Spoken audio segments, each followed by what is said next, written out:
बघू शकता एका स्टाईलमध्ये हे अंड्याची करी बनवायची आहे.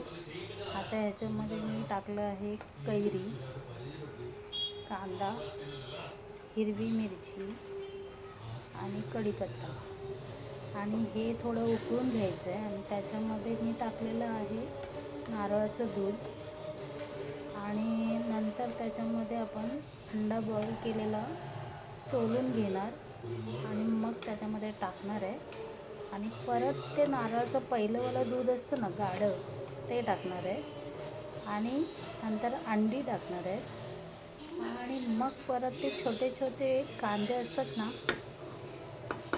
ते आपण हे छोटे छोटे कांदे बारीक कापून घेणार आहोत आणि नंतर त्याला तडका देणार आहोत. तर बघूया ही अंडा कढी कशी होते.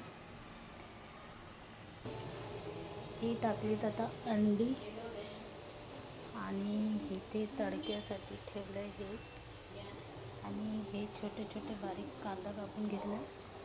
आता आपण त्याच्यामध्ये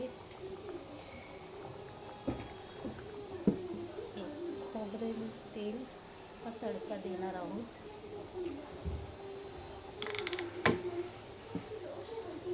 बघू शकता तुम्ही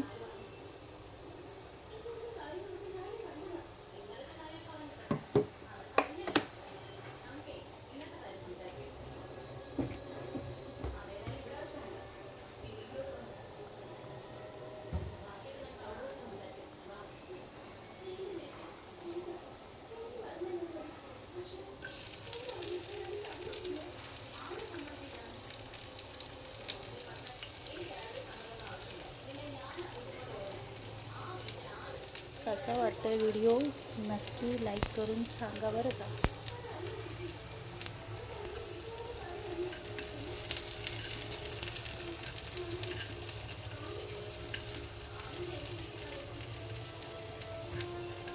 त्याला खूप लाल होऊन द्यायचा असतो कांदा एकदम म्हणजे एकदम खरपूस भाजायचा असतो. ते केरलाचे आहेत आणि त्यांच्याकडे आहे ना सगळं कैरी लागतेच. मच्छी असू दे, अंडा कढी असू दे, काही असेल तरी फोडणी मात्र अशीच द्यावी लागते. आणि मेन म्हणजे काय माहीत आहे, ते लोक नारळ खूप वापरतात.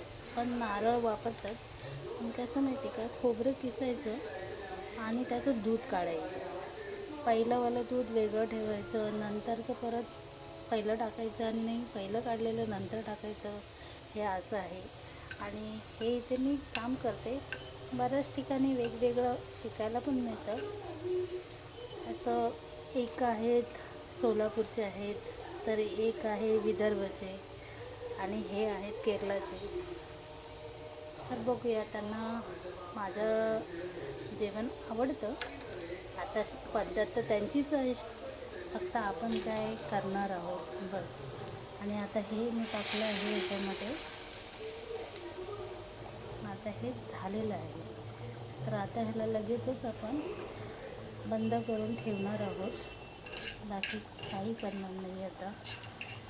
आता मी पोळ्या करणार आहे आणि त्यांची एक सुक्की भाजी करणार आहे. ते झालं त्यांचं जेवण. हे असं माझं काम आहे. बघू शकता तुम्ही कसं वाटतंय. बघा, एक एक नवीन नवीन स्टाईल पण आपल्याला पण शिकायला मिळतं ना. चला तर मग बाय.